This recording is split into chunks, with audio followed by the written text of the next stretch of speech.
Earth observation is the topic of a workshop that we are presenting you for the next 20-25 minutes. It's based on a workshop that we developed for the ESERO office. ESERO stands for European Space Education Office and is an office that we run here in Austria on behalf of the European Space Agency. The idea of this office is to bring space into classrooms. So we provide a lot of teacher trainings all over Austria. And we do that, of course, with a very special focus, as we're the Ars Electronica Center. And our focus is not on STEM education, but the focus is on STEAM education. So we include an A into science, technology, engineering, arts, and mathematics. So we called this workshop Space Use from Scientific Observations and Creative Reinterpretation. And it was developed together with Armin, whom I welcome you to this broadcast of home delivery for Ars Electronica. Armin, this workshop is based on 3 individual steps. Could you just roughly say what are these 3 steps? The first step is a technique which is called VTS, Visual Thinking Strategies. So it's about to dive into these beautiful satellite images, to think about it, to talk about it. The second step is Earth observation part, so we're explaining some of the details from Earth observation. The third part is a practical part where we're working with a very analog technology in comparison to this digital part. We're working with cyanotype. It's some kind of blueprint technology invented or discovered by John Herschel in 1842. So even there is an astronomical background yes. to that. So that's wonderful. If you want to do the workshop for yourself at home, of course, this video gives you a possibility to look at and to see the individual steps. But there's also a resource online on our ESERO homepage, www.esero.at. At the moment, it's in German, but I think with the regular artificial intelligence translation helps, you will also get to work it in other languages as well. If still you have troubles, feel free to contact us anytime. We will definitely look forward to see some of the results of other people, of what have you done with it, or if there are any remarks or feedback or questions, feel free to drop in as well. So visual thinking strategy, that was the first part of the workshop. What is that? It comes actually from the fields of museum education. So all what you need is an image. In the context of fine arts museums, it's a painting or whatever. In our case, it's an artistic-looking satellite image. There's a lot of images online available. We fix a group. The group is watching at the image to find the first impression. Mm-hmm. The second part, we are leading a conversation. We are aiding a conversation, a discussion. But we are putting, so the educator, we don't put ourselves in the focus. We are not the authoritative source. So it's a student-centered discussion format. And they are telling their ideas, and we are trying to, not saying if it's wrong or right, that's a part of the VTS technique. There is the method to paraphrase the output from the students.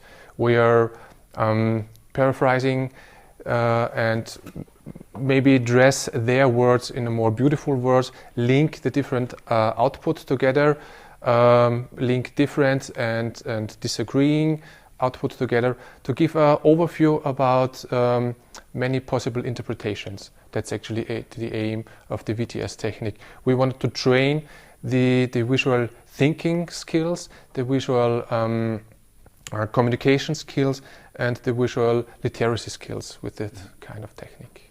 Okay, so you have a group of students, let's say 4, 5, 6 students together. Give them some time to watch without any background, just interpret not what they're seeing, but what they think of what they're seeing.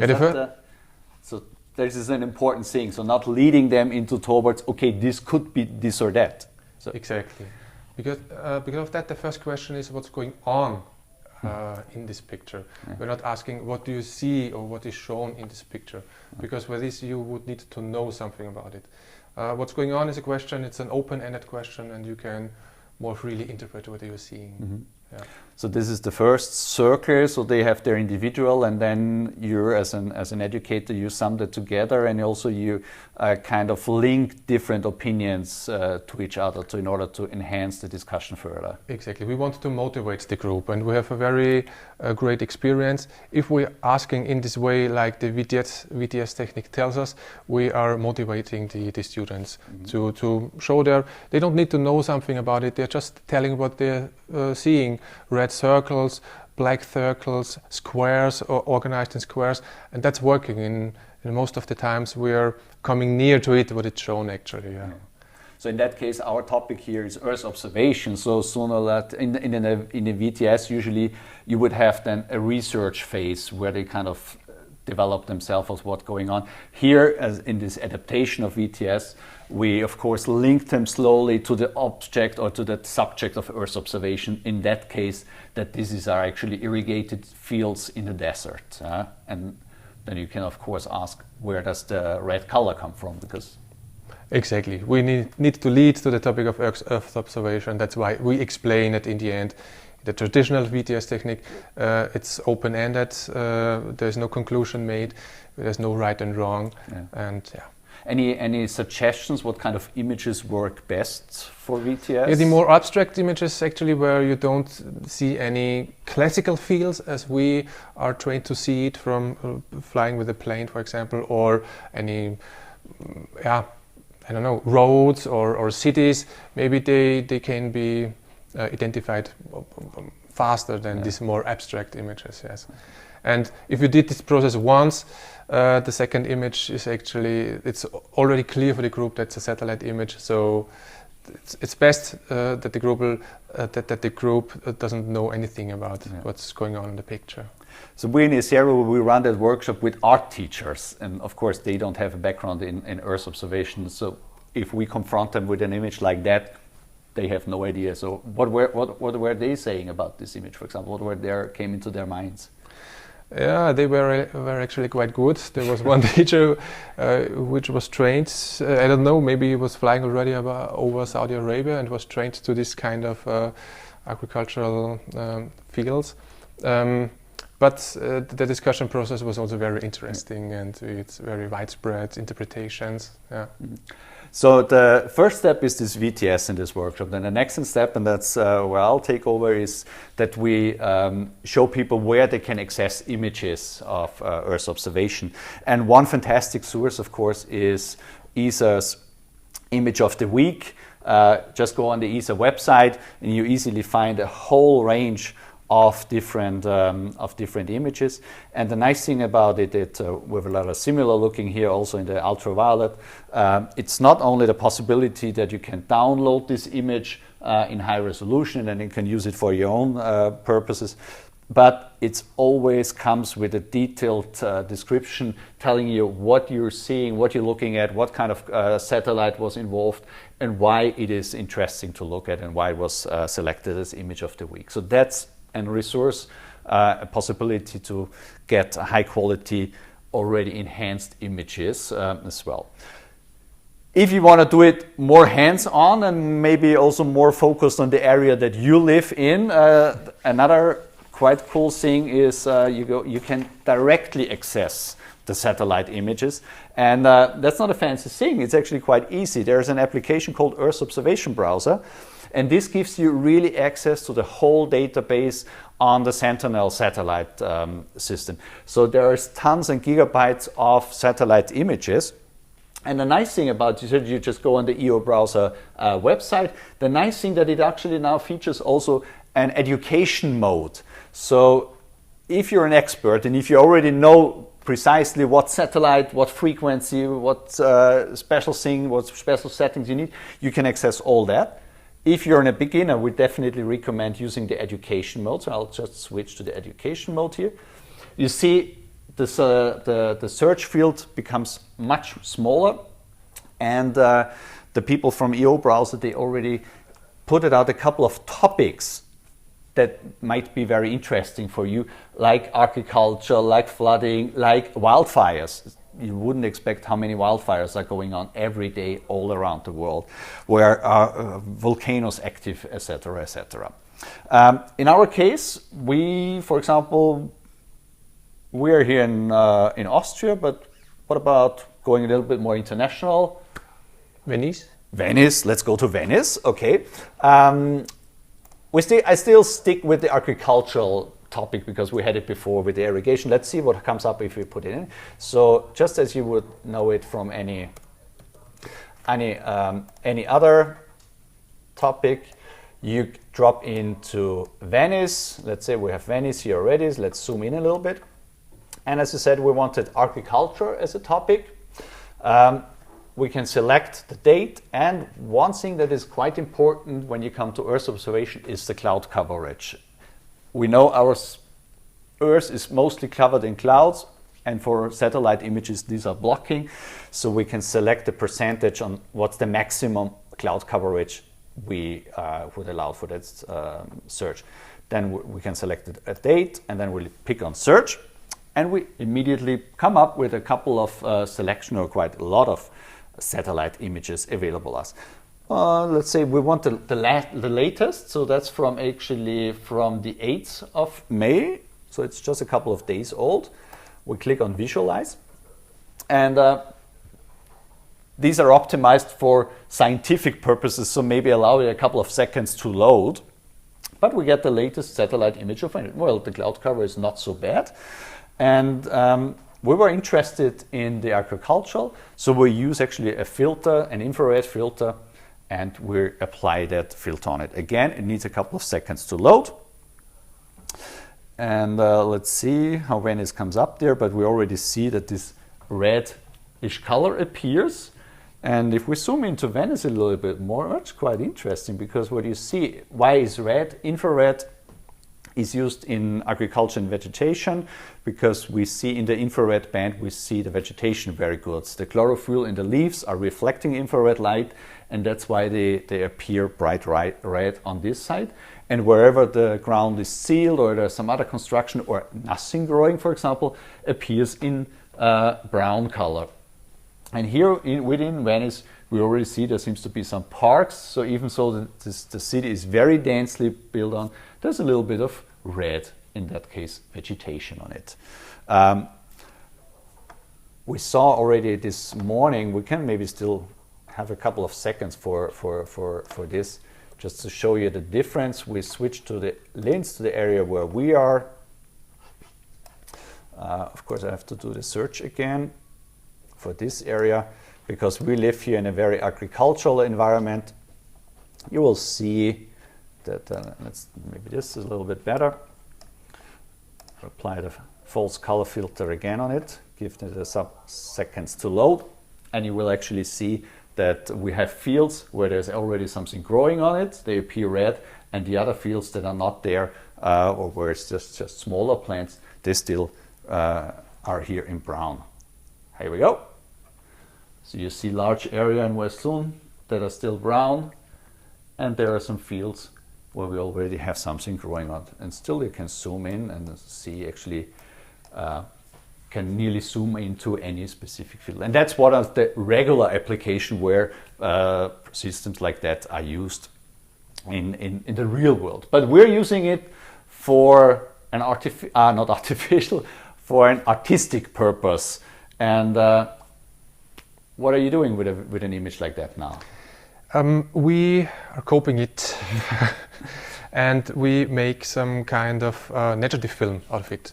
So either you use a image from the EO browser or from the ESA website. There's tons of very beautiful satellite images you can work with. You can manipulate it in your photo software, Photoshop or whatever you have available. You actually delete the color information, transform it into a black-white image, and invert the color spectrum, so that the black appears white and white appears black. Because the cyanotype technology we are using it in a practical part works with light-sensitive solution. You can mix this solution, put it on any surface, paper or fabric, for example, and then expose it to sunlight. Either you use the sunlight outside in a sunny day, or you have some kind of phase solarium or other UV light source. Okay, you're putting this foil.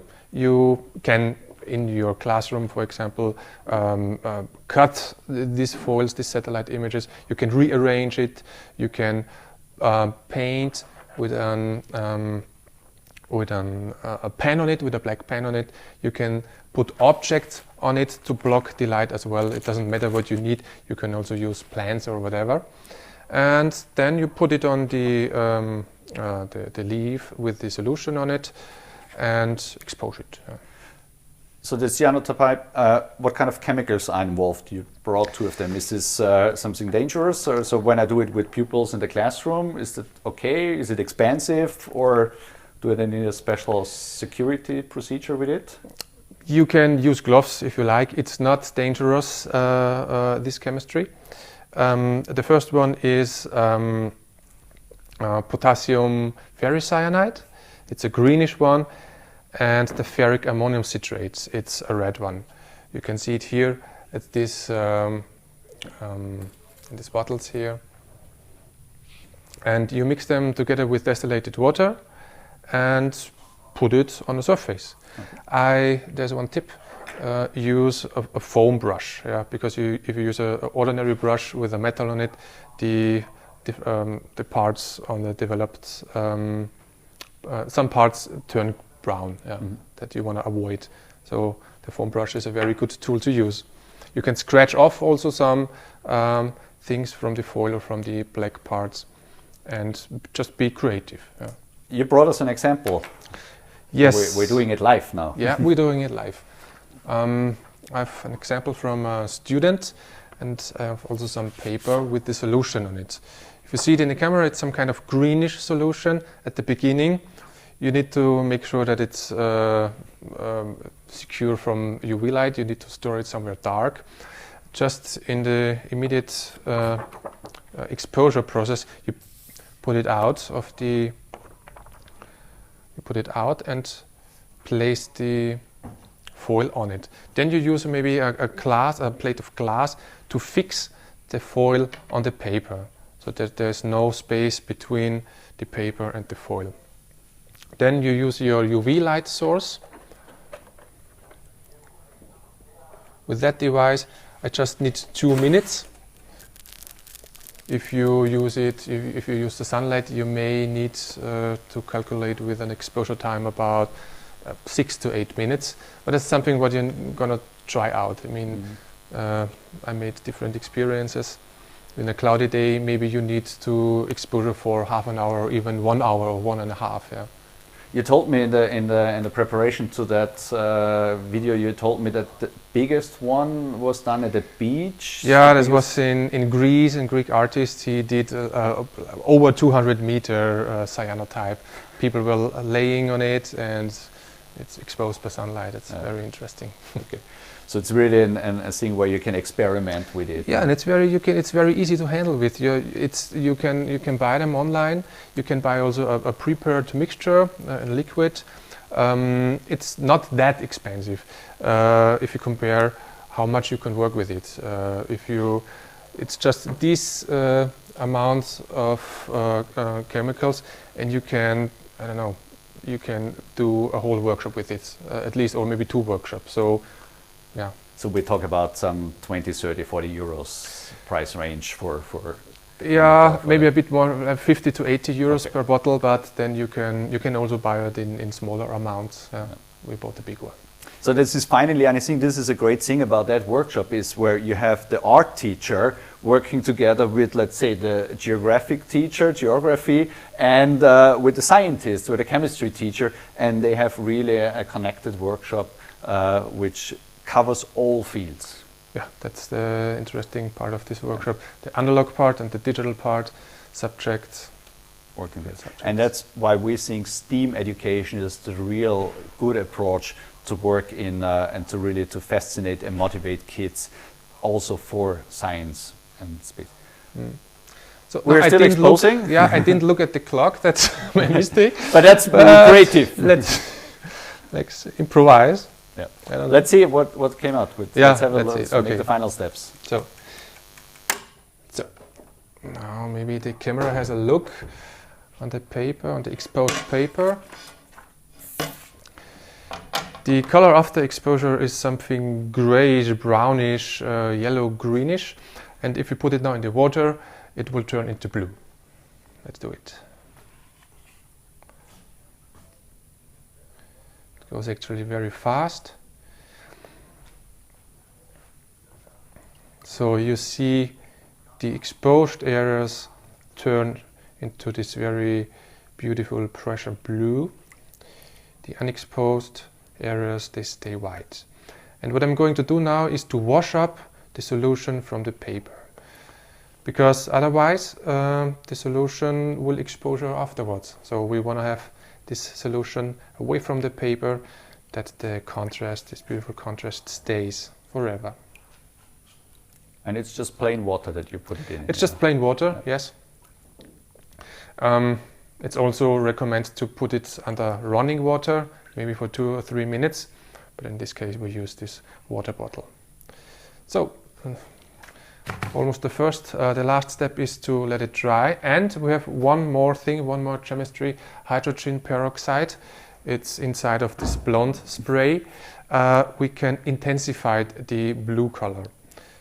Maybe if we have a look on the paper as well, with the camera, you will see the change of the color immediately.